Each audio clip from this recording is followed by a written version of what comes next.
Hi everyone, welcome back to our channel. Today, we're going to talk about how to get into America as an expat. Whether you're planning to move to America for work, study, or any other reason, there are a few important steps you need to take to make the process as smooth as possible. In this video, we'll go over everything you need to know, step by step. So, let's get started. Step 1.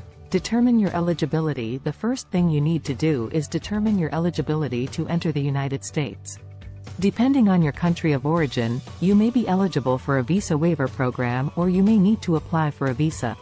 Visit the U.S. Department of State website to find out what type of visa you need based on your purpose of travel. There are several visa categories, including tourist, student, work, and immigrant visas. Step 2. Prepare your application. Once you've determined what type of visa you need, you'll need to prepare your application. This typically involves filling out an application form, submitting supporting documentation, and paying a fee. Be sure to follow the instructions carefully and provide all required information and documents.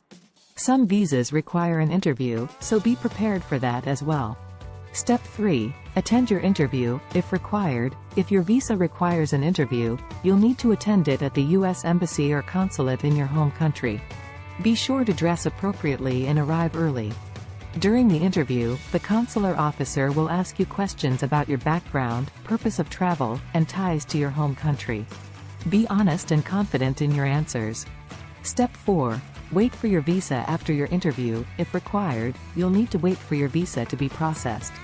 Processing times can vary depending on the type of visa and your country of origin, so be patient. You can check the status of your visa application on the U.S. Department of State website. Step 5. Plan your travel. Once you've received your visa, it's time to plan your travel to the United States.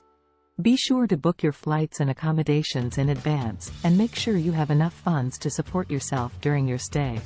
If you're moving to the United States permanently, you may need to ship your belongings ahead of time. Step 6. Arrive in the United States. Finally, it's time to arrive in the United States. When you arrive, you'll need to go through customs and immigration. Be prepared to show your visa and answer questions about your purpose of travel. Once you're through, you're officially an expat in the United States. And that's it. Those are the steps you need to take to get into America as an expat. It can be a complex process, but by following these steps, you can make it as smooth as possible. If you have any questions or comments, be sure to leave them in the comments below. Don't forget to like and subscribe for more videos like this one. Thanks for watching.